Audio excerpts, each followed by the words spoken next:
Hello and welcome into the GSMC Sports Podcast brought to you by the GSMC Sports Network. I'm your host, TJ Mabarty. We are coming to you live today on a Wednesday afternoon. Today is October 9th, and we are going to be talking about a number of key developments from the NFL from the past 24 hours or so. The New England Patriots made the decision, finally pulled the plug on Jacoby Brissett, and they are going to be moving forward this season with rookie quarterback Drake Maye, which is a decision that has a lot of polarizing responses up to this point. So we're going to try and make sense of the order of events that got to this place and talk about whether or not this was the right decision for New England. We are then going to be talking about another quarterback change here. This one as a result of Saints quarterback Derek Carr suffering an oblique injury on Monday Night Football against the Kansas City Chiefs. And it seems as if we are going to see another rookie quarterback make his first career start. 6th round draft pick Spencer Rattler, one of the top former high school football players, had a lot of ups and downs during his career in college, but could be very interesting. We'll talk about whether or not that is something that does potentially have a chance to change the Saints season here after they've been struggling with real mediocrity in the past few weeks. So we'll dive into that.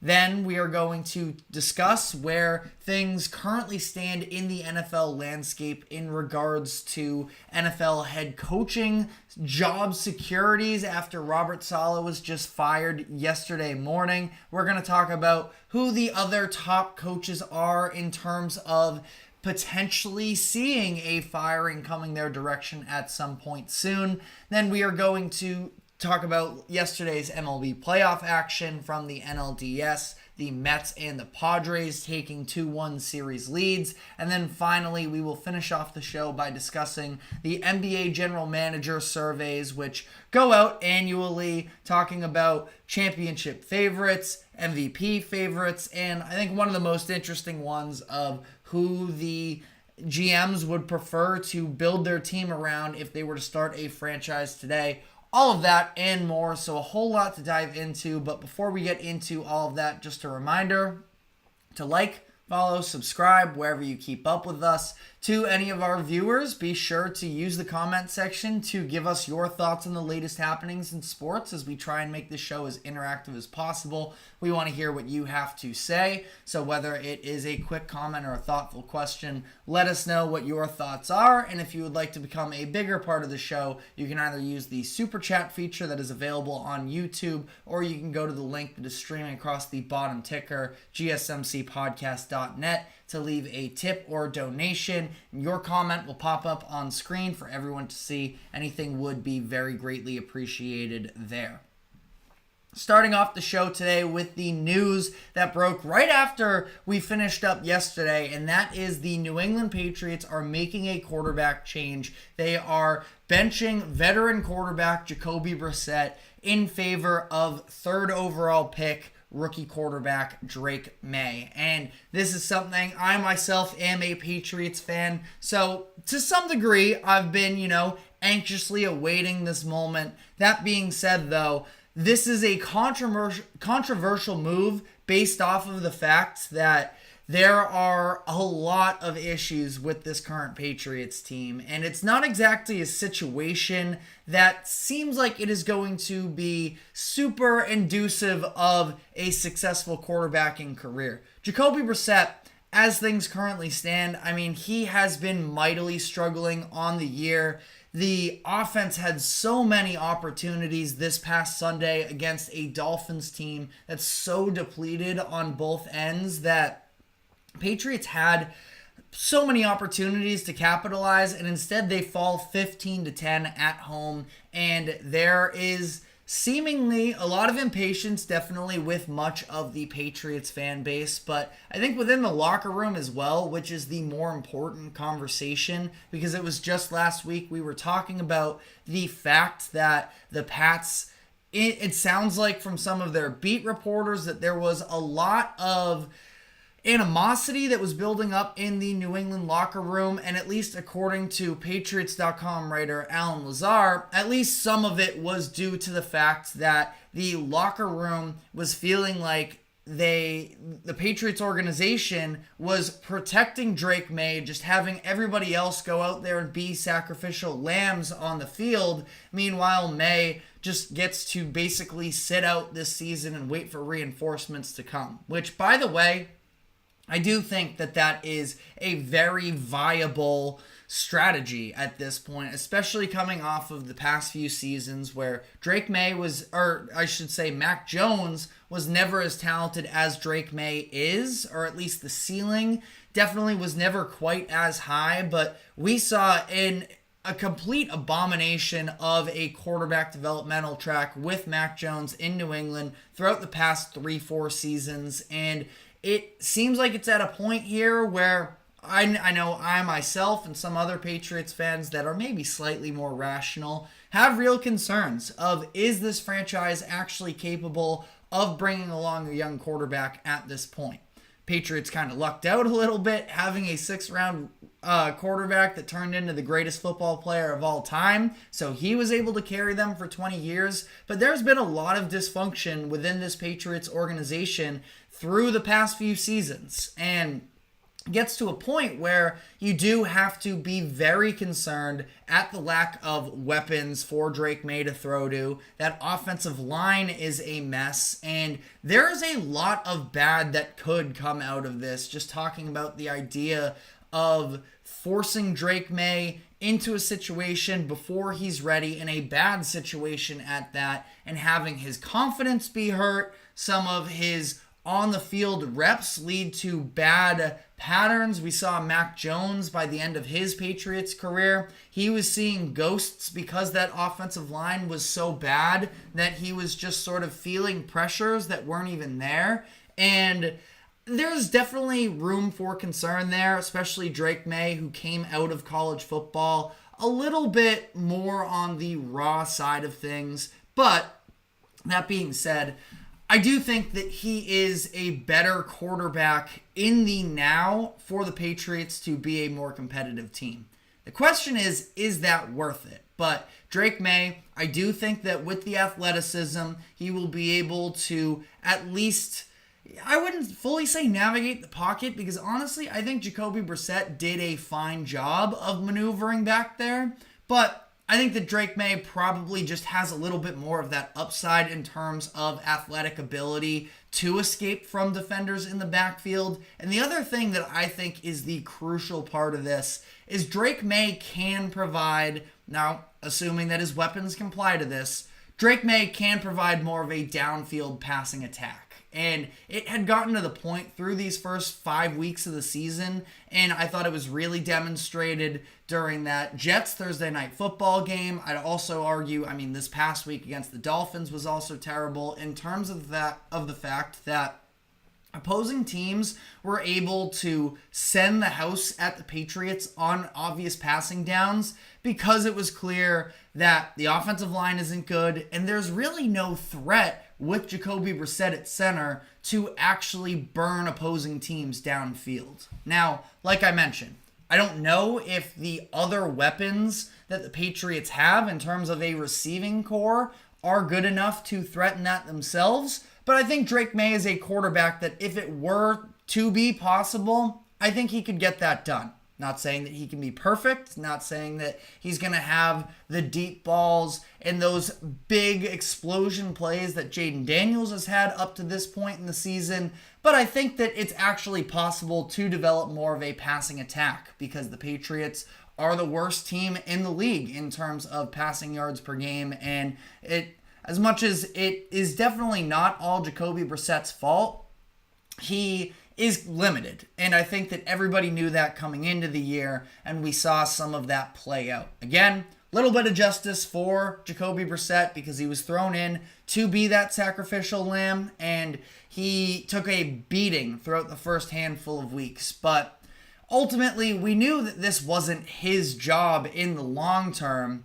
The question is, did they pull the plug too early? And it's not so much in terms of believing in Jacoby Brissett. it's more so on the side of, is this a right decision of putting Drake Maye in at this point? And I will say as well that, truthfully, I think that the Patriots should have strung this out a little bit longer, let Drake Maye sit on the bench for a handful more weeks. They have some difficult games coming up ahead of them, but that being said, if you're going to put him in right now, I don't know why they didn't do it against Miami last week, where that is a Dolphins team that is so clearly worn down from an injuries perspective that I don't really understand why they decided to stick it out with Jacoby Brissett in that game if they knew there was a real possibility that Maye was going to be playing sometime soon. And maybe on one hand, your argument can be, well, maybe it was one last chance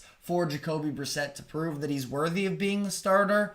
I feel like you got to err on the other side of things. You have to look more towards Drake Maye's development than, really fulfilling any sort of obligations to Jacoby Brissett, quite frankly. But that being said, the Patriots pulled the trigger. I don't necessarily agree with the timing of it. Also kind of a weird dynamic that it happened yesterday afternoon, which is a Tuesday, which is a scheduled off day for the Patriots in their training schedule. Jerod Mayo at least attempted to make it clear earlier in the season that whenever they do make the decision to start Drake Maye, the team will know first. And this does come on a day where the Patriots had an off day. There was no team meeting scheduled. Now, if you saw anything differently in the comment section, let me know. But it does not sound like the Patriots were meeting on this day. So a lot of the players were finding out through the media just as all of us were. And that's also not a great sign. I really think that Jerod Mayo has been struggling with his communication with the media and balancing that with the team. It's been a messy start. And truthfully, media is only so important. Like it is, especially as a young head coach, as you're trying to prove yourself. It is an important factor. I mean, Dan Campbell was very much scrutinized based off of, the way that he presented himself at these press conferences, biting people's kneecaps off. And, it was a little bit crazy, but it was then sort of eventually earned on the football field, and we've just come to love Dan Campbell for who he is. But I think that with some of the fourth down decisions, I mean, there were red flags with Dan Campbell. Point being, handling the media is important. If you can back it up on the football field, eventually it won't matter. The issue for Jerod Mayo right now is he has to balance handling the media while also coaching a very bad football team in a fan base that really isn't all that forgiving the majority of the time. And all while doing this, having to manage the team from within, where there's been so much turmoil and so much noise, even in these early weeks, that Jerod Mayo does sort of need to get things back on track. And I think that is where this Drake Maye decision is baked in a little bit, is he needs players to buy in that he is actually a good coach. And we don't have any answers up to this point as to whether he is. I think that, early on in the season, this team showed a lot of fight in that win against the Bengals and the overtime loss against the Seahawks, but it's been all miserable for the past 3 weeks for this Patriots team. You have calls for mutiny potentially in the locker room that broke out late last week. And I think that Mayo was sort of going into, clearly there's at least some influence from the top that it was such a drastic move that I think Robert Kraft definitely could have had a hand in all of this, but don't totally want to speculate there. I think that ultimately this is a decision for the Patriots that could go very clearly one of two ways. I think that it will play out okay, that I am confident enough in Drake Maye, the prospect, and that he's going to be able to step into this role, and there's at least, a chance of some improved offense. The offensive line is still absolutely a mess. Ramondre Stevenson, if he can hold on to the football, he is a very good running back in my eyes. I understand 4 fumbles in the first 4 weeks. That's painful. And then against the Jets as well, didn't produce for them whatsoever. But I think that generally speaking here, Ramondre Stevenson seemed to have a bounce back week last week. Patriots need to establish the run and again, just have some semblance of a passing game. I understand to a lot of the national audience, Kendrick Bourne isn't a name that particularly stands out, but he is the Patriots' best wide receiver. He's had moments on this Patriots team the past few years. He was having a great 2023 before the torn ACL. He is now expected to be off of that snap count. He did play in that Dolphins game, but wasn't utilized all too much as he was still on a restriction. But now we're in a situation where Bourne is back. Ramondre Stevenson hopefully has overcome his bugaboos when it comes to fumbling. But, I mean, either way, it's going to be a long season ahead for the Patriots and for Patriots fan. But this is really just about, it is all eyes on Drake Maye right now, which is a lot of pressure. I'm not expecting him to be the savior, but if he can turn this offense into anything competent, I think that that's a huge win moving forward, because I would have to imagine the Patriots offseason after this year is going to be heavily investing into the offensive side of the ball and trying to surround Drake Maye with some talent. So, again, a lot of mixed opinions here. Ultimately, I understand the decision. I just didn't like the way that they went about it in terms of the timing. Houston's going to be a tough matchup this upcoming week. I will say, playing in London is a very strange situation as a whole, but you also are playing a very depleted Jaguars defense, have a couple big-time edge rushers there. I think Josh Hines-Allen might have gotten hurt last week. I'd have to double-check that, but, either way, got a slate of some pretty good defenses ahead of you. So hopefully they can capitalize on the Jacksonville game in particular and build some momentum coming back across the pond, but we will see. Let me know what your thoughts are in the comments section, as Drake Maye isn't the only rookie quarterback that might make their first career start this upcoming Sunday, as the New Orleans Saints are going to have to find another option, as Derek Carr is expected to miss multiple weeks and multiple games for this Saints team, and it sounds like Spencer Rattler, their rookie that they drafted in the 6th round, might be the front runner to start in place of Carr, at least for the time being. So I want to talk about that entire situation and just where the Saints stand at this point in the season in comparison to the NFC South and just their overall aspirations. But before we get into that, we do have to take a quick break. Do not go anywhere. We will be right back. I feel like I'm losing my mind. Is everybody in the world blind? Please, Lord, give me a sign, a sign. I feel like I'm losing my mind. Is everybody in the world blind? Please, Lord, give me a sign, a sign. I wanna be the greatest. Everybody on the fake shit. I look around and feel like everybody is the fakest. I make this every day and I'm impatient. Hoping one day I blow up from the basement. Statement. The top is so vacant. I don't need shit that I think is amazing. Waiting for my day when I'm playing. Sold out shows for 1,000 faces. Hey, give me that crown. Get in my way and to be put down. It ain't your place. All this my sound. If I want that shit, then I'll get it right now. I'm losing it. The news if it's some losing shit. It's goofing me. If you choose to live or choose to dip, you choose to fight or lose your grip and lose a gift. Oh. I feel like I'm losing my mind. Is everybody in the world blind? Please, Lord, give me a sign, a sign. I feel like I'm losing my mind. Is everybody in the world blind?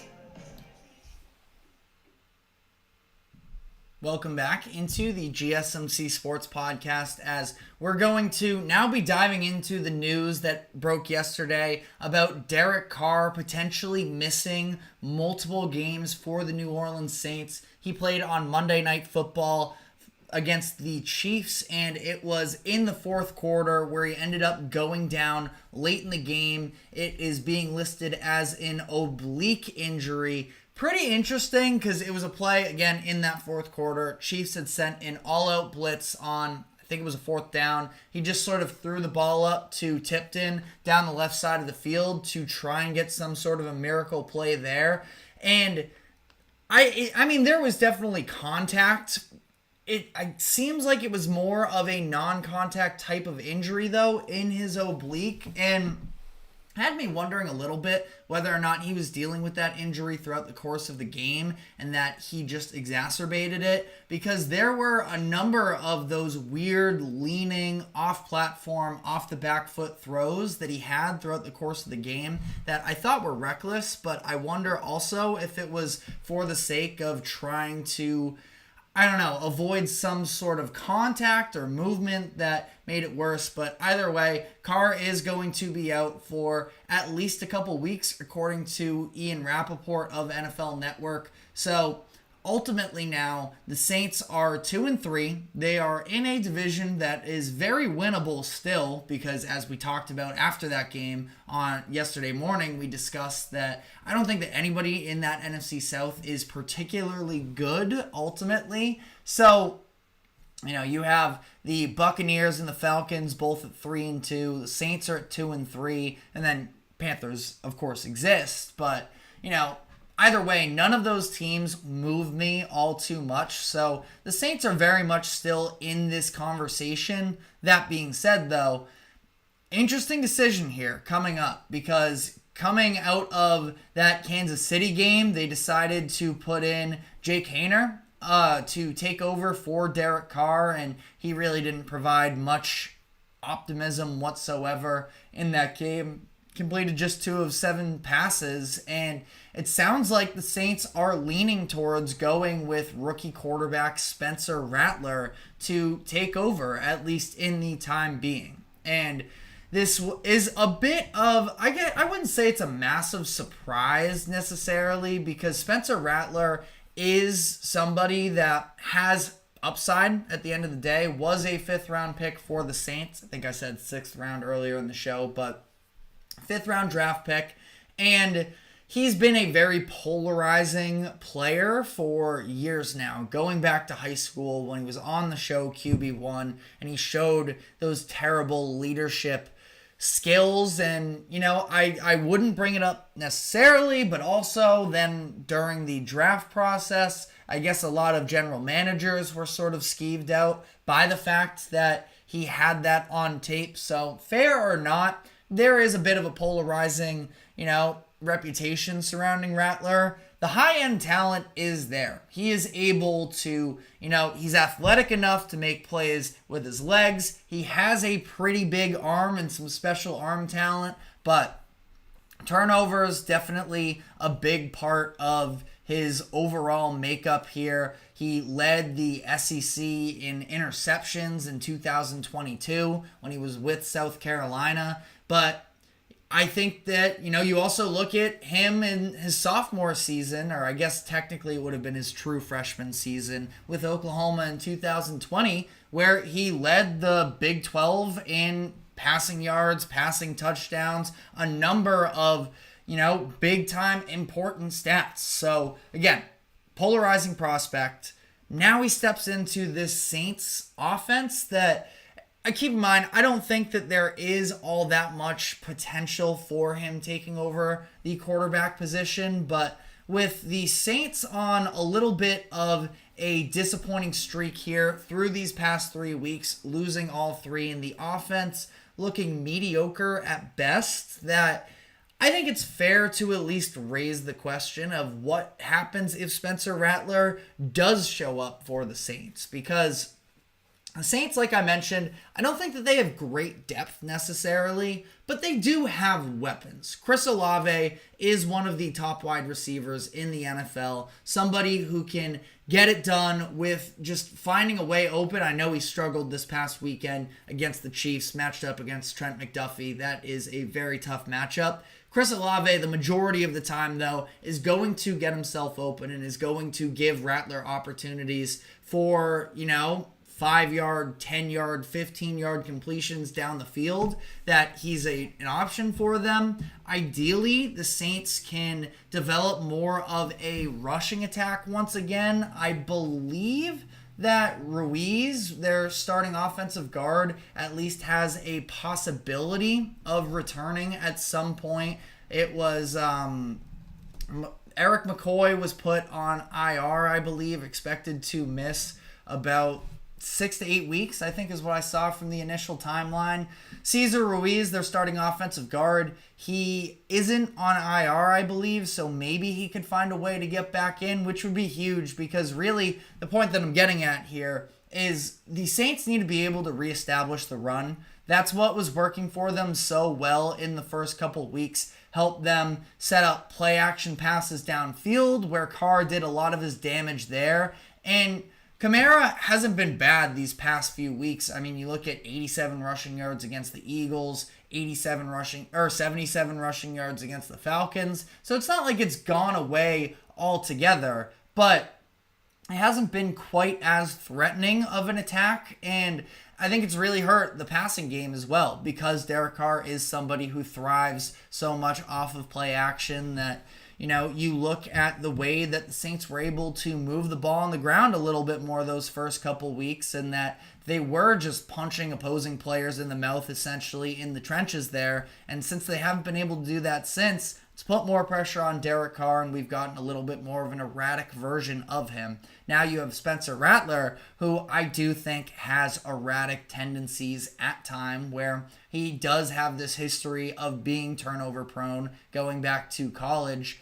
You need to find a way to be able to establish the run game with Kamara to help out Spencer Rattler in this type of a situation. And then Shaheed, like I mentioned, I think that he's still flawed as a go-to, perimeter receiver. He, of course, has the big play potential as much as essentially anybody else in the NFL at this point. It's 3 touchdowns of 40-plus yards this season, receiving touchdowns, I should specifically add. But, he's a great talent, but he's not somebody who's necessarily getting themselves open in the middle of the field on a consistent basis. And really outside of Olave, I think that it gets pretty clunky from that Saints offense. So their next couple games, they are going to be at home against the division rival Tampa Bay Buccaneers. Huge matchup there to not fall too much further back in that divisional race.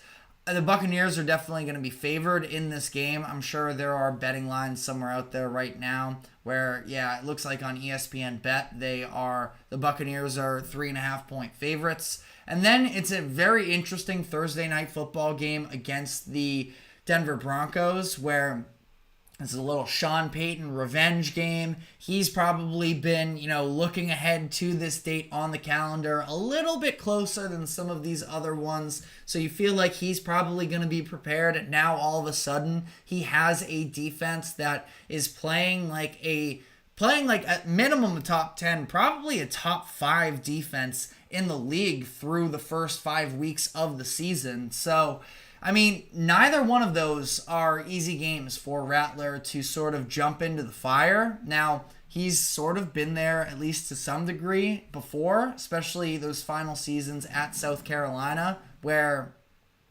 he was just kind of the entire attraction and the show there. But we will see. I don't feel great about the Saints. I did the panic meter yesterday, which for those of you who don't watch frequently here with us, on a scale of 1 to 10, 1 being not worried, 10 being hitting the panic button. We usually talk about some of the teams that lost from this past weekend. I had the Saints at a 4 just because of the fact that this is still a very manageable division. But now with this Derek Carr news, I do feel that much more worried about the Saints. Now, I'm not ready to write them off because, again, everybody in this division is sort of a good, not great team, and good might even be a little bit generous to some of those, top 3 teams, where I just have a hard time really placing a finger on, out of the Bucs, Falcons, and Saints, who is actually, the front runner in this division. I think it's a total crapshoot, to be honest with you. So I'm not ready to count out the Saints by any means, but things could sort of start to spiral for them if they don't get this back on track. For as much credit as Kubiak was given through the first 2 weeks of, they put up 47 against the Panthers and then 44 against the Cowboys. Can this be one of the elite offenses in the NFL? The answer definitely appears to be no at this current point. And I feel like there are ways to at least get back on track to some degree. But, I mean, this is not an organization right now or an infrastructure with their roster. Like, again, I think they're fine. I think they have talent on both sides of the ball. But I don't know if I can fully get there with this team. I think that they are probably destined for another, just below 500 season. I think they finished last season 9-8, so shouldn't say another like that. They did finish 9-8, but I feel like this is just sort of another huge hit. The fact that Derek Carr is out, another huge hit to this Saints organization, and I think it's going to look really rough for Spencer Rattler out of the gates. We saw that with a number of the other quarterbacks that, looked pretty good in preseason, like a Bo Nix and like a Caleb Williams, where it took a little bit of time to get their footing. Now they're doing better. I don't think Spencer Rattler is going to have all that long of a leash, but let me know what your thoughts are in the comment section, as now I want to dive into sort of a little bit of a follow-up from the news that Robert Saleh was just fired as of yesterday morning, talking about some of the other coaches in the NFL who could potentially be fired either mid-season or at the end of the year. So I'm going to be running through a list of five coaches that could be fired in the near future and just sort of gauge how hot the seat is for them. So we're going to be diving into that. But before we do so, we are going to take a quick break. Do not go anywhere. We will be right back. Looking for your daily fix of sports talk without having to pay for it? GSMC Sports Network is available on YouTube. Just search GSMC Sports Network. Get your fix of daily sports talk shows on YouTube. Absolutely free. NFL, college football, NBA, MLB, MMA, UFC, fantasy football, and so much more. GSMC Sports Network has shows running all day long, with new sports shows starting every 2 hours. Just like on your favorite cable sports channel, except GSMC Sports Network is absolutely free. Just search GSMC Sports Network on YouTube to catch one of your new favorite shows, like the GSMC College Football Podcast, Chip Shot Football Podcast, Hoops and Heels Women's Sports Podcast, GSMC Basketball Podcast, and so many more. Check it out for yourself. GSMC Sports Network, now available on YouTube absolutely free. Search GSMC Sports Network on YouTube right now.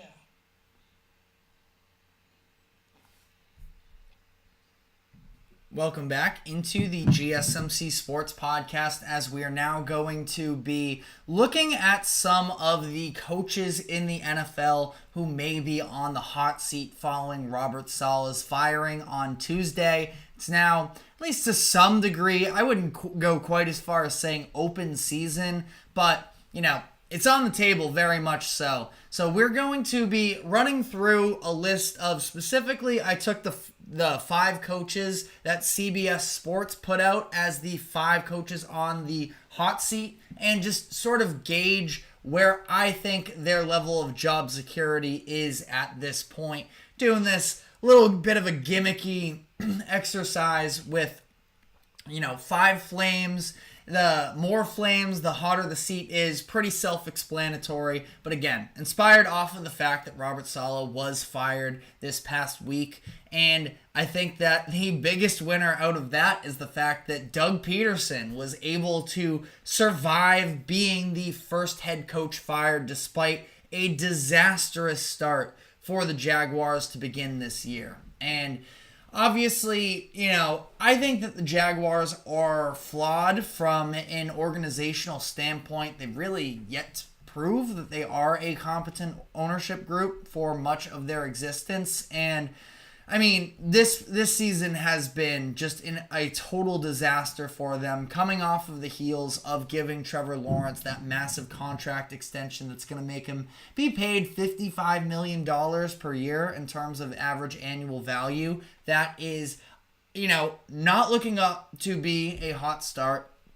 I do feel like it is salvageable. We have to hold Trevor Lawrence accountable for the lack of production that he's given over the past year or so, that he needs to be better 100%. But Doug Peterson, who came in and seemed like he was going to be this massive answer for the Jaguars after that disastrous Urban Meyer run, you now come into this season, and yes, injuries have been a big part of the story, but overall, I think that it's been extremely messy for the Jaguars. Fair or not, he is going to be the face to blame. I think that there's a very good chance that, general manager position could open up this upcoming season as well. But I really don't think that Doug Peterson survives this season. There's going to have to be a scapegoat somewhere on this Jaguars roster and front office organization at some point. It's not going to be Trevor Lawrence, who they just paid. Doug Peterson is sort of the easy fix there, almost kind of like how the Jets did Robert Saleh. So Doug Peterson, I mean, they're going to London this week. He might be, left basically off of the plane, essentially as Robert Saleh was this past weekend as well. So they just barely escaped with a win against the Colts this past weekend. It's a very tough situation for them. Back-to-back London games. They have the Bears and the Patriots. So I kind of feel like they need to go 2-0 in these games for him to survive. But so I have him 4.5 out of 5 Flames on the hot seat. Next up, Kevin Stefanski. Another situation here where Cleveland, they are flawed across the board here. And Kevin Stefanski has won Coach of the Year twice throughout the course of his tenure here in Cleveland. So I would not be looking to cut bait with him immediately. And I do feel like he has some time behind him. Maybe you want to, give him a little bit more of a pass, considering the fact that Deshaun Watson, of course, has been a nightmare. And I don't know if this is a fair statement or not, but I think that Stefanski's job security can be gauged a little bit from the outside of how long is Deshaun Watson playing football for this team, because it feels like across the NFL community, we all understand Deshaun Watson is a bit of a mess right now, truthfully. And that, everybody's sort of calling for Jameis Winston to start over him, myself included in that. But I do feel like Stefanski probably from the inside has a pretty good idea of how secure he is in his job. And if he has the chance to sort of, bench Deshaun Watson, where I'm sure the organization from the top down is really hoping Stefanski makes it work with Watson. I don't think that they would fire him, considering that he just helped the team make it to the playoffs with 5 different starting quarterbacks throughout the course of the year. That I think that they would give him a chance with Jameis Winston. So, 4 out of 5 on the, hot seat meter is maybe a little bit extreme here, but this feels like it is, rearing towards a disastrous season for the Browns, and Stefanski, I think, could be on his way out. The Bengals are the Browns, are one of the most penalized teams in the NFL at this point. So you can pin a lot on Deshaun Watson. All power to you. I think it's oversimplifying it, saying that it is just on Deshaun Watson. There's a lot of issues with this team right now. So Stefanski, I don't think, is sitting all too pretty right now. Nick Sirianni of the Philadelphia Eagles, of course, has been one of the hotter names in terms of, potentially being on his way out of Philadelphia, going back to the end of last season where they were a nightmare down the stretch. And I think that the Eagles are in an interesting position here where this is another Super Bowl hopeful team. Now, I don't think that they are in that tier necessarily. From a roster perspective, I mean, they are very talented. What's kind of hurt them up to this point in the season, in my opinion, has been a lot on the coaching. That Atlanta game, you can argue in the comment section if you'd like, but to pass it on third down of that Falcons game, I thought was a big time mistake. I thought that the Saints game last week was very, very poorly coached as well in terms of some of the fourth down decisions in that one. And then Tampa Bay, just the entire approach on both sides of the ball was not good enough. And it feels like Sirianni is lacking a real vision with what this Eagles team is supposed to be.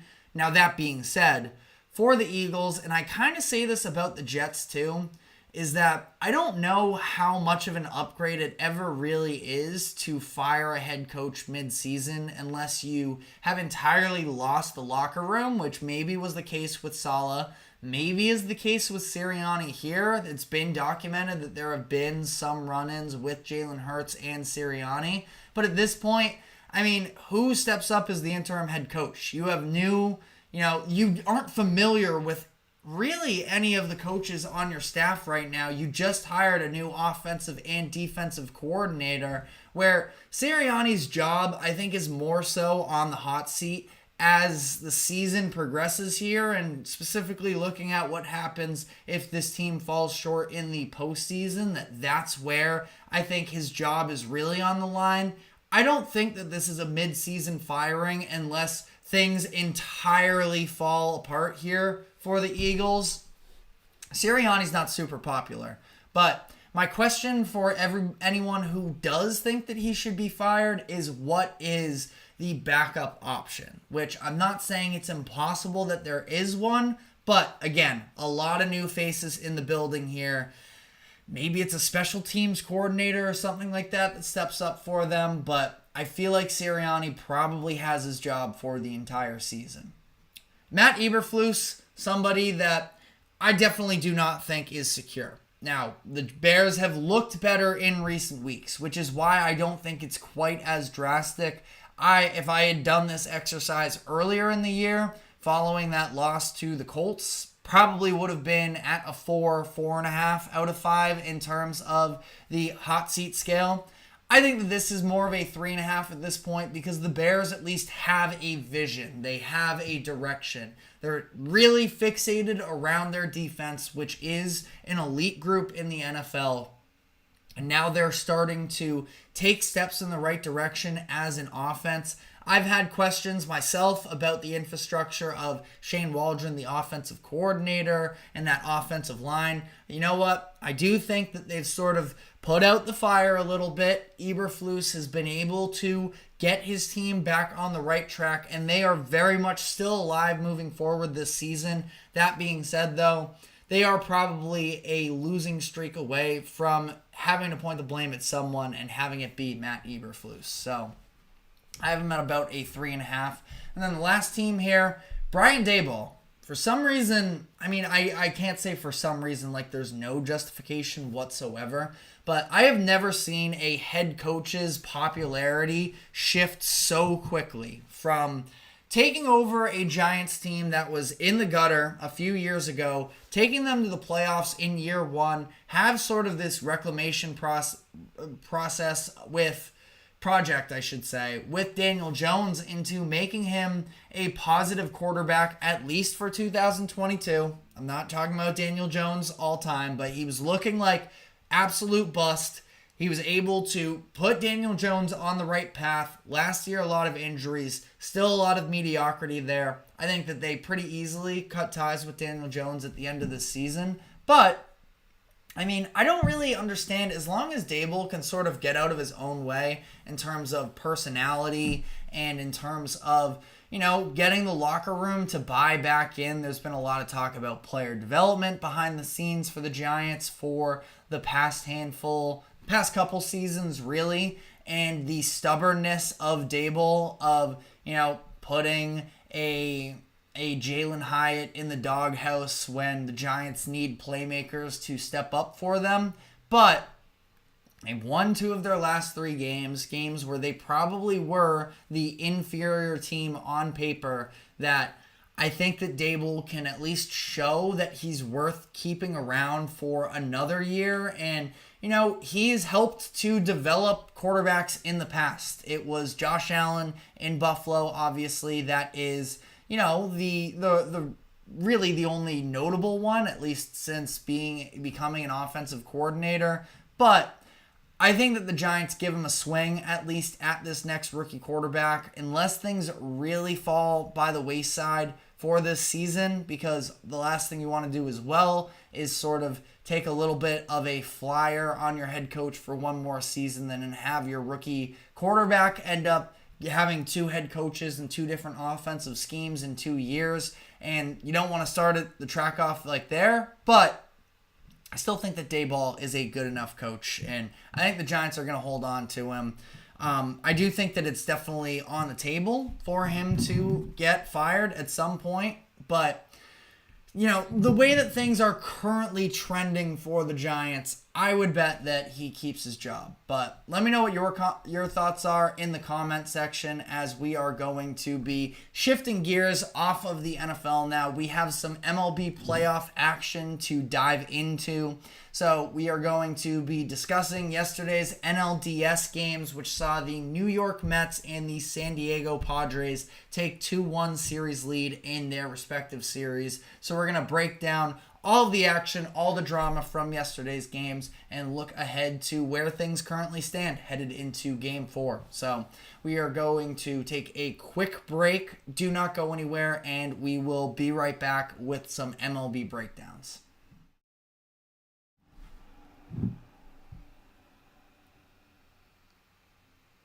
For the best and latest podcasts available anywhere, go to the podcast app on your cell phone and type in GSMC to access free content-rich podcasts on health and wellness, book reviews, sports, entertainment, relationships, social media, movies, technology, finance, and even weird news. Subscribe and download the GSMC Podcast Network's family of shows, available everywhere podcasts are found.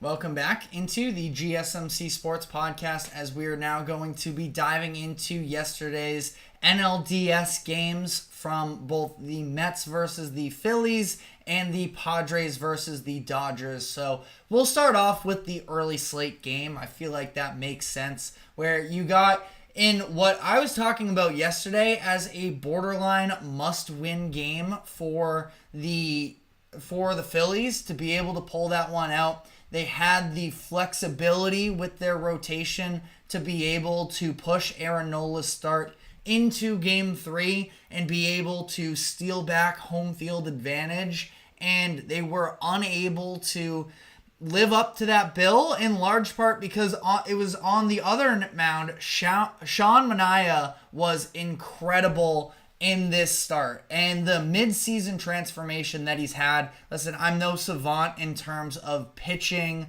mechanics or anything like that, but the broadcast continued to mention this crossfire wind-up and delivery from him, and I mean, it has made all the difference for Manaea's second half of the season, as he has been rolling in this game. 7 innings pitched, 3 hits, 2 walks, 6 strikeouts, just 1 earned run. That is against a very talented Phillies offense. Mets fans across the board have to be thrilled with what he was able to give them in this game. On the side of Nola, largely unimpressive, to be honest, and pretty disappointing. And that is considering the fact that ultimately, I mean, you could see it early on in the game where it was, I believe, the bottom of the second inning where Pete Alonso gets the Mets on the board with his solo shot, and then just a ton of loud contact. It was pointed out on the broadcast that he was able to get out of that with only 11 pitches, but in that inning, you have Jesse Winker hitting the ball to the wall in right field as well, where there was maybe a little bit of that, maybe a little bit of a controversial. The refs got it right at the end of the day, or the umpires, excuse me, got it right. But, you know, the whole the ball popping out on transfer, the tagging situation, all that, whatever. But Winker striped to one to right field. You had Marte with a deep fly out to right field as well. So, you could see that things weren't exactly going right for Nola early on in this game. And then it just sort of continued throughout the game. You had Jesse Winker coming back up in the 4th inning. He goes yard in that one. And then additionally as well, you just see in general speaking here, the Aaron Nola just was not able to get swing and miss really.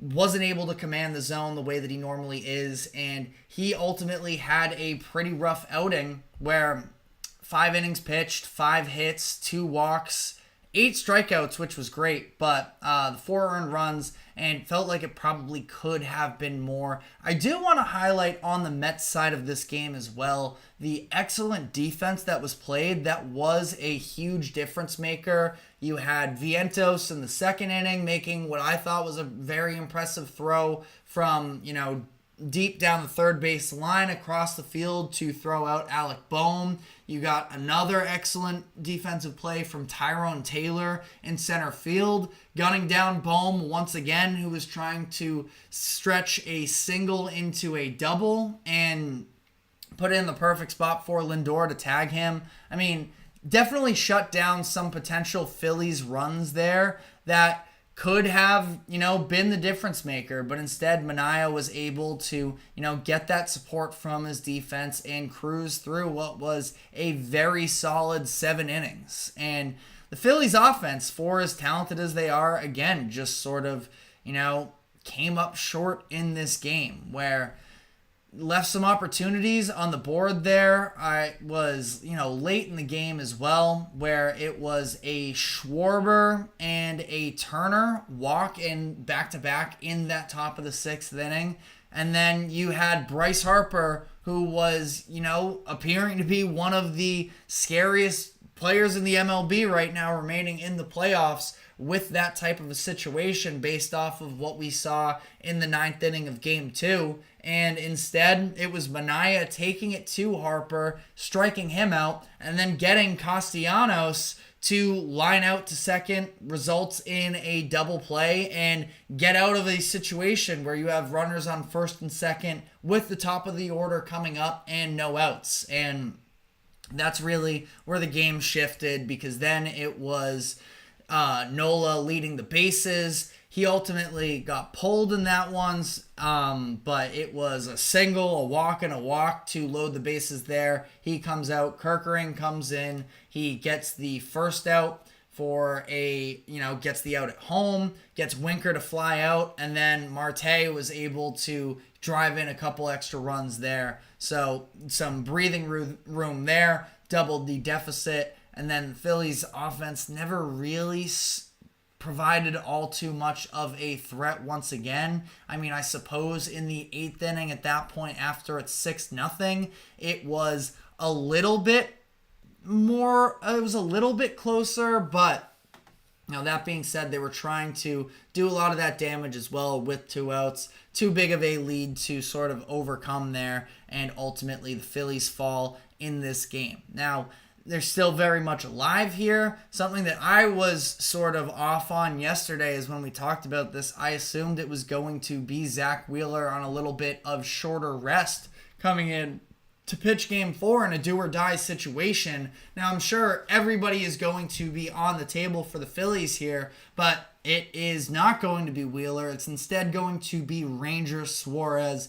with the Phillies' backs against the wall. So, should be a lot of fun to watch. He faces off against Jose Quintana. This is still a situation, even without Wheeler, I do feel like the Phillies have the pitching advantage here. But, I mean, you're going to need the Phillies offense to step up in a big way for them, because they haven't been excellent yet. They stepped up at the end of Game 2, but ultimately speaking, not quite at the, dominant, prolific level that we are used to with these Phillies. And then on the other side of the National League bracket, you had the Padres versus the LA Dodgers, and it was a very loud first 3 innings, really call it 2.5 innings, where the Dodgers, they lost this game in the second inning. And, opportunities from there on out, but it was just a nightmare second inning for the Dodgers where the Padres put up all 6 of their runs and ultimately just sort of preserved from there on out. Where that is kind of the strength of this Padres team, is I feel like when they get out ahead, it's just very easy. I wouldn't say easy for them. Nothing in baseball is easy like that, but their bullpen is just so dominant that if they have a lead and they can control the game, that's where they really capitalize. And, in that second inning, it was a couple mistakes from the infield, little bit of a controversial play with Manny Machado running inside the baseline. Freddie Freeman trying to throw to second base, goes off the back of Machado's head and into the outfield. So that set up a first and third with no outs. Then it was as well tough defensive play a couple plays later where it was Miguel Rojas at shortstop. He sort of got stuck in the middle on one play as well, trying to tag at second base to get Jackson Merrill out. He was late there, then tried to throw to first base to get Bogarts out. Instead, it's no outs, you load the bases, and the Padres just capitalized from there. It was a Peralta double, 2 RBI double, and then it was a Kyle Higashioka sac fly in there, and then Fernando Tatis 2-run homer. The man cannot be stopped right now. And 6 runs in that inning, that's where they finished. Now on the other end, top of the third inning, the Dodgers did respond, where they ended up loading the bases. And by the way, let me credit as well before we fully move on here. Walker Buehler, he was throwing a tantrum after that inning. Came back out when at least was solid enough to, get the job done for the next few innings. But the damage had already been done at that point. Dodgers tried to make things interesting. They loaded the bases against King, and then it was a Teoscar Hernandez grand slam to make things really interesting there. They ended up putting up 5 in that top of the third inning, following the Padres' 6-run second inning. But again, it's a situation where if you put yourself into a hole behind this Padres team, they are going to be able to out bullpen you down the stretch of the game. And that's what they did. When you see them throwing in Jason Adam and Tanner Scott and Robert Suarez, just the combination of those 3 are so deadly. Interesting to note that all 3 of them did go last night. I feel like Scott is probably the one who is going to be available for them. Only 9 pitches. We'll see generally how this game plays out for them. But Dodgers might be in real trouble. They come into this next game with a bullpen game on the road, trying to keep their season alive. Dylan Cease at home, on the other hand, for the Padres. So, the Dodgers definitely have their work cut out for them. I really don't feel great about either one of these National League teams on the road in an elimination game 4. If I had to pick one over the other, I would go Phillies over the Mets to stay alive. But that being said, it just feels almost impossible to bet against the Mets right now. So ultimately here, feels like we're in a position. It's so easy to say now that there's a 2-1 lead. Padres were my pick coming into the series. I think I said Phillies. I'm not counting them out, not counting them dead just yet. But if it gets to a game 5, I love Zach Wheeler at home to be able to step up in that situation, but very tall task for them. They play at 5:08 p.m. Eastern today. The Dodgers and Padres at 9:08. So we have a day full of baseball today that we are going to be diving into basically as soon as we get off of this show here. But We do have one last segment that I want to dive into, and that is the NBA General Manager poll that was announced or sort of reported on the other day. This is an annual event where they talk about, favorites to win the finals, talking about who the best player at each position is, who GMs would start a franchise with if the league essentially went into a redraft. So I want to talk about some of the key results from that survey. But before we do so, we have to take our final break of the show. Do not go anywhere. We will be right back.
Welcome back into the GSMC Sports Podcast for our final segment of the day, where I just want to give some thoughts on the NBA General Manager poll. Again, this is an annual survey that the NBA conducts on a yearly basis. I think John Schumann, if I'm pronouncing that right, was the one who sort of was in charge of it, at least on NBA.com, so want to give him some props. But we are going to be running through just some of the standout results, giving our thoughts along those lines. And we'll start off with the NBA championship predictions. Again, these are all 30 NBA general managers that participate in these surveys. So the Boston Celtics are overwhelming favorites in the eyes of general managers to repeat. 83% of them said that the Celtics will win the championship once again this year.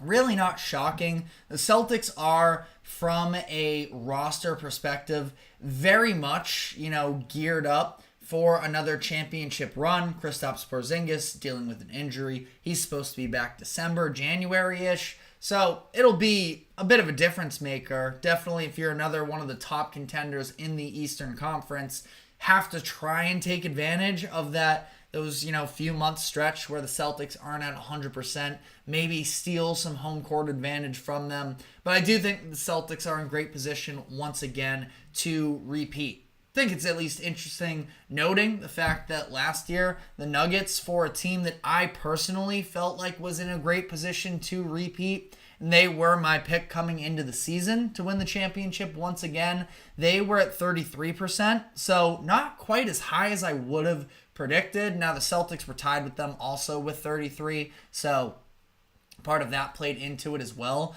But the Oklahoma City Thunder, number 2 on this list with 13% of the votes, and then it was the Dallas Mavericks, the only other team, at 3% of the votes. So pretty interesting stuff there. Celtics, Thunder, Mavericks, top 3 teams coming into the year in the eyes of these general managers.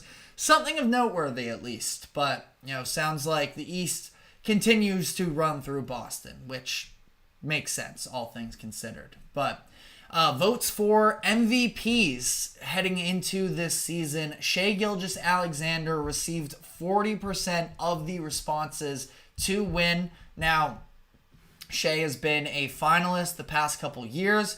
He's been All-NBA first team the past couple years. So it makes sense for sure, especially because the Thunder should be in a great position to take another step forward this upcoming season on what was a very good Thunder team last year.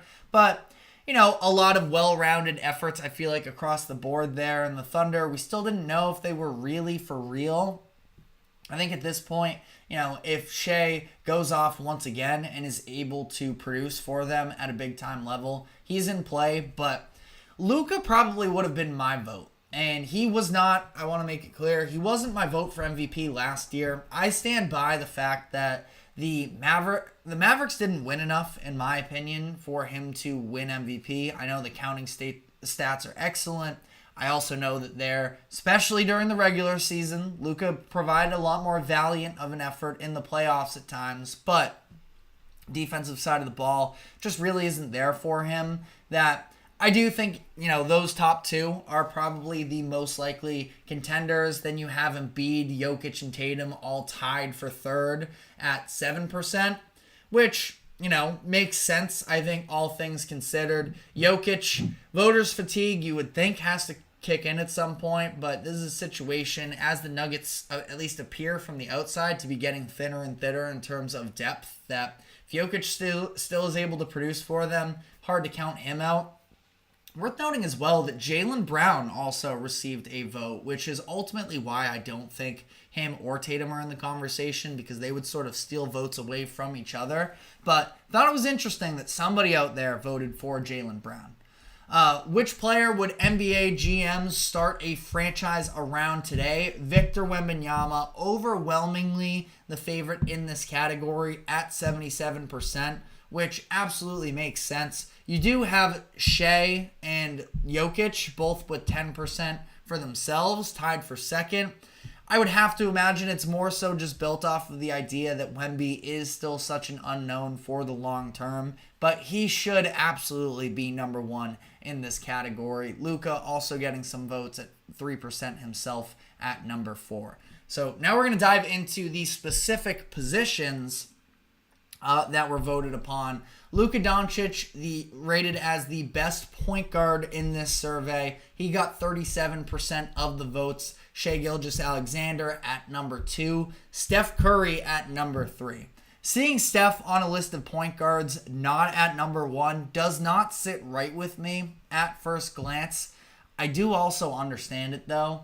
I'm glad, he's at least in the conversation, and that's fair enough, I suppose, but it is a very interesting conversation, the fact that, Curry just isn't at that same level, and it sort of caught me off guard a little bit looking at this, but I do think that they got it right as well with Luka and Shai. Best shooting guard in the league, Anthony Edwards takes that home with 33% of the votes, followed up by Devin Booker, and then Shai was also in this conversation as well with 20%.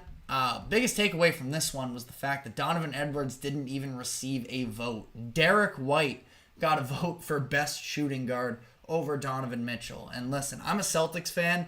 I love me some Derek White as much as anybody in the world. But, Donovan Mitchell is somebody who put up, it was something 80-something combined points in games 6 and 7 in that Orlando Magic series. He needs way more respect than he gets on a national basis. I don't know what it is with him, but, he is, just one of the best shot creators individually in the NBA, and I really do stand by that. He's a bucket. So, thought it was interesting that, again, Derek White, love him to death, but no Donovan Mitchell shouts at all is very surprising to me. Best small forward in the league, it's Jason Tatum. Well-deserved. NBA fans across the board, you got to get it through your head that Jason Tatum, I understand there are problems with inefficiency at times, and I understand that, he is on a very talented team. But when you talk about a player who can do it all for you, that is Jason Tatum. And I understand inefficiency is not a good thing. And if you're prioritizing offense, somebody like Kevin Durant, maybe somebody like LeBron James, I can understand. But if you're talking about picking a player at small forward for the entirety of the 2024-25 season, I really don't know how you can really go with KD and LeBron, considering their ages, considering the inconsistency in their efforts in terms of the defensive side of the ball. I think it's just, a bit of a fact at this point where they pick their spots a little bit more. Jason Tatum has been incredibly durable throughout his entire career. He is the offensive hub for that team. He didn't take a back seat. It's such a common misconception. He was the one with the ball in his hands generating offense for the Celtics throughout their playoff run, guarding 1 through 5. Jason Tatum's the best small forward in the NBA. And, I'm just going to leave it at that. But best power forward in the NBA, Giannis by a very wide margin. Really not a lot of competition at the position. That being said, though, Giannis down from 97% last year to 77% was very surprising to me.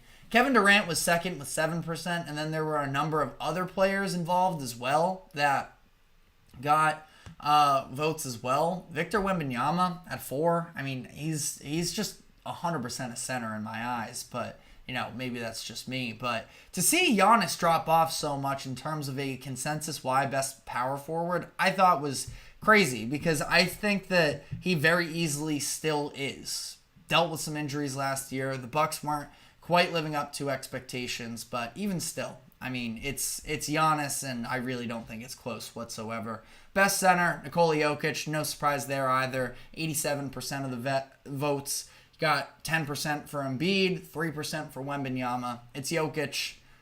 No complaints there. Team that made the best offseason moves. The Oklahoma City Thunder at number 1 at 37%. The 76ers followed up behind with 33%. Knicks also got 20% of the votes as well. Interesting notes there. The Thunder, 2 of the most popular moves from these GMs in terms of under the radar. Alex Caruso was voted as the most underrated acquisition as a whole. Isaiah Hartenstein was also tied for 3rd in that category. So, again, not like they went out and they got the superstar talent like the 76ers did, but Thunder definitely did well in the eyes of the general managers, and I would agree with that take. 76ers, they did a lot of an overhaul. Paul George was voted the single acquisition expected to make the biggest impact with 60% of the votes there. So, makes a lot of sense. I think add to that as well, you add some rookies that can produce for you. We'll see about that. A lot of people overreacting to a not great Jerod Maye preseason game. I can't put that much stock into that. 76ers should be very interesting. Rookie of the Year prediction, 50% of the votes went to Reed Sheppard, which is, at least noteworthy. I'm really excited for Reed Sheppard. I think that now it's just a matter of, is he going to have a role big enough really with Houston is my issue. I'm excited to see him do more with the ball in his hand and such, but you also have a Jalen Green and an Alperen Şengün who sort of need to be the offensive hubs themselves. So we'll see what kind of a role Reed Sheppard has. I do think, probably some pretty decent value bets outside of that, because I don't think that, again, Sheppard's going to have the counting stats to far and away be better, and it's where you see, other players maybe with a chance to take on a bigger role with their organization and, be better there. But, running through some of these last ones as well, best defender in the NBA goes to Victor Wembanyama, who got 40% of the votes. Second place was a 3-way tie between Rudy Gobert, Bam Adebayo, and Drew Holiday. So, pretty interesting, voting there. Obviously very contested towards the end of the season of who should have been the defensive player of the year. Ends up going to Gobert. Wembanyama definitely has defensive player of the years in his future for him, maybe starting this year. So, we'll see about that. There were more specifics of, Drew Holiday. By the way, Drew Holiday tied for second. Definitely caught me off guard as well. He was voted as the best perimeter defender, which definitely, plays into that as well. Giannis was voted as the most versatile defender. He was tied for 5th with Anthony Davis. And shout out Herb Jones. We're big Herb Jones fans here at the GSMC Sports Podcast. So glad to see him get some love there. Last few categories. Best coach in the NBA, Eric Spoelstra. Overwhelmingly the favorite here with 69% of the votes. Mark Dagnall and Steve Kerr rounding out the top 3 there. More specifically, Spoelstra was voted as the best motivator and somewhat the coach that runs the best defensive schemes. So all checks out with the eye test as well, at least from afar here, as somebody who watches these games from a couch. NBA general managers, back that up as well. Spoelstra also second in best at making in-game adjustments behind Tyronn Lue. So shout out Ty Lue as well. But Spoelstra sort of cleaned up in the coaching categories. Most promising young core, overwhelmingly, it was the Oklahoma City Thunder. Makes a lot of sense. Team that has been, taking step after step these past few years, and it has been, a very, very impressive young core that now has championship aspirations. The Orlando Magic second with 20%, and the Houston Rockets third at 10%. Spurs are on this list as well with fourth.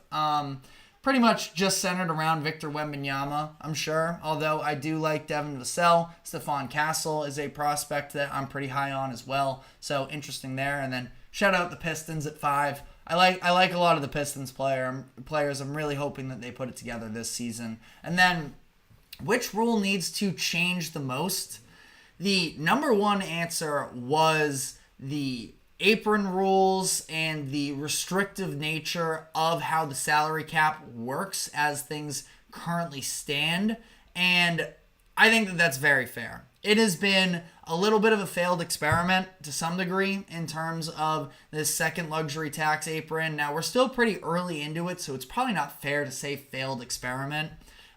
This is coming from a Celtics fan who is like, how in the world do they have over $250 million in luxury tax thresholds? And I mean, they built their roster well enough that they're able to sustain not having to make dramatic moves. But I do feel for a team like the Thunder where they're going to have to start working on a budget these next couple of years. And they've been an excellent drafting team. That's why I do love going out and getting like a Nikola Topic in the lottery this past year as somebody who can, maybe be a little bit of a higher upside long-term prospect for when they do have to start, parting ways with some of their key rotation players. But I thought it was very interesting that general managers don't seem to like it. I don't think a lot of players seem to like it as well. Has sort of killed the middle class in the NBA to a pretty solid degree.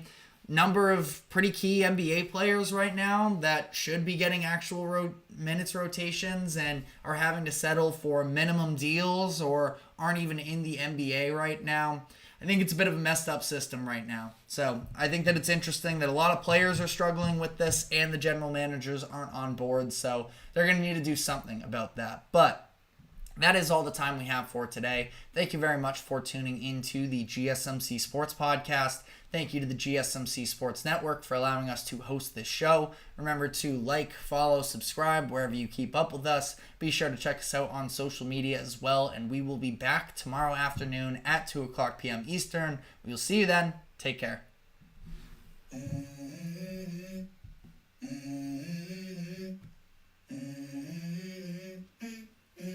Let's go.